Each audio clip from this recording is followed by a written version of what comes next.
queda la pregunta pendiente para Martín Tetaz. Se llega a un acuerdo, impacta en el dólar también, bueno, en la economía y sobre todo en lo financiero, ¿no, Martín? Sí, en realidad es más el alivio que lo que, por la positiva, digamos, alivia, porque si no se llegaba a un acuerdo, caían las provincias atrás y caían luego todo el sector privado, entonces lo que íbamos era una hecatombe. Lo que estamos haciendo básicamente es esquivar el bache, esquivar el agujero, esquivar el precipicio. Ahora es un punto inicial para empezar la recuperación de la economía. Necesito con unos segundos, Silvina, si estás y agradeciéndote que estés, te preguntemos si es constitucional o no el decreto del presidente prohibiendo reuniones sociales o familiares en todo el país. No, no es constitucional, claramente. Mirá, el otro día salió una nota muy interesante de Lorenzetti en Clarín, una nota de opinión, donde él ya va fijando su postura, ¿no?, de las libertades individuales y cómo nos vamos acostumbrando a que no cercenen las libertades individuales. Claramente el decreto es inconstitucional y mucho más un DNU no puede establecer una sanción penal frente a un incumplimiento. Gracias, Silvina, de nuevo. Y Rubinstein también escribió sobre eso, así que le vamos a pedir su opinión primero sobre eso, más allá de meternos después en el tema COVID y cuarentena. Adolfo, los saludo, gracias por atendernos y lo escuchamos y lo vemos. Hola Luis, ¿cómo estás? Mira, yo creo que más allá de si eso no es constitucional, que aparentemente por lo que dicen prestigiosos constitucionalistas no lo es, menos a través de un DNU, me parece que lo que acá se discute es verdaderamente si esto se puede hacer cumplir, porque ¿quién es la autoridad de aplicación? La provincia, el municipio, ¿la va a hacer cumplir? ¿Reuniones familiares o sociales dentro de las casas?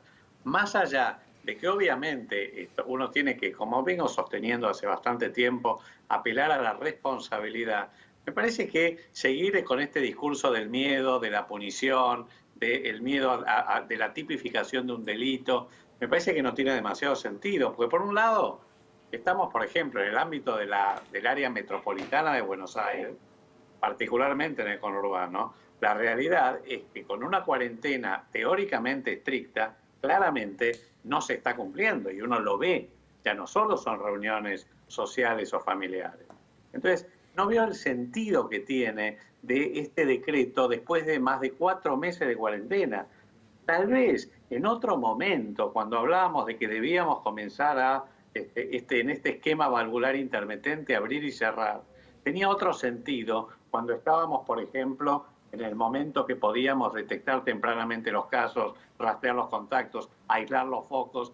En este sentido, en muchas provincias esto puede estar produciéndose, pero esta no es la manera. Realmente no me parece la manera. Creo que hay que focalizar, digamos, toda la comunicación en la responsabilidad, en cómo hay que educar, en cómo hay que protegerse, cómo hay que prevenir el COVID, más que el miedo, digamos, a las consecuencias o al delito, que además no va a ser posible de ser.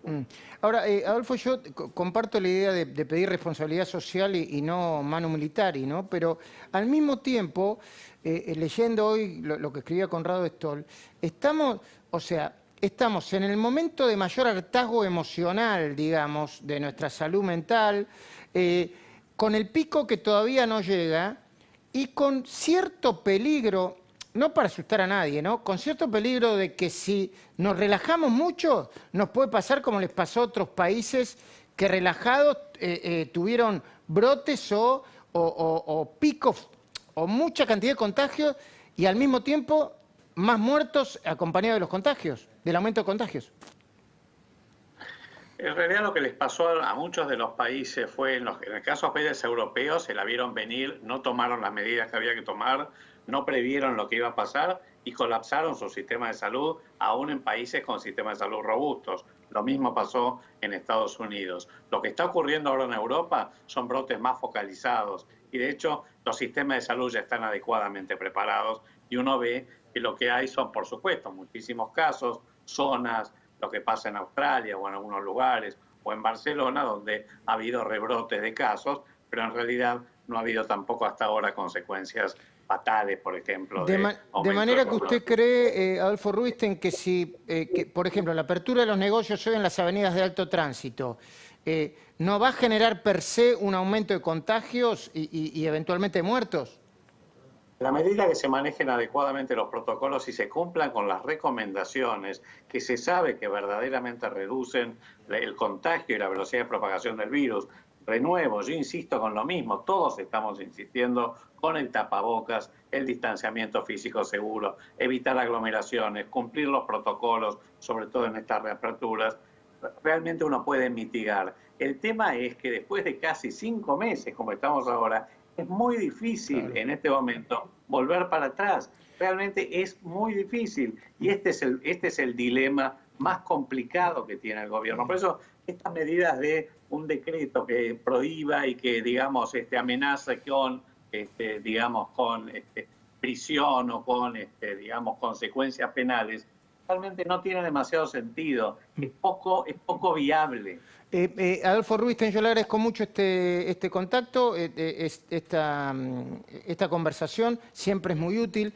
Antes de cerrar el programa, yo le voy a preguntar a Federico alguna cosa que tenga que ver con el COVID y con su especialidad. Muchas gracias, Adolfo. Chao, hasta luego, gracias. Bueno, no quería hacerle perder más tiempo a Rubinstein, pero hay como 2 elementos para charlar si tenemos tiempo. Uno es viste que cada vez dicen que hay más secuelas que deja el COVID que se están empezando a descubrir, Mucho cansancio, secuelas posteriores, Sí, es que se sabe muy poco. Se sabe muy poco. Se desconoce porque no hay tiempo, digamos, para saber. Y la otra te lo pregunto cuando volvemos y me lo respondés si hay tiempo cuando volvemos. Dale.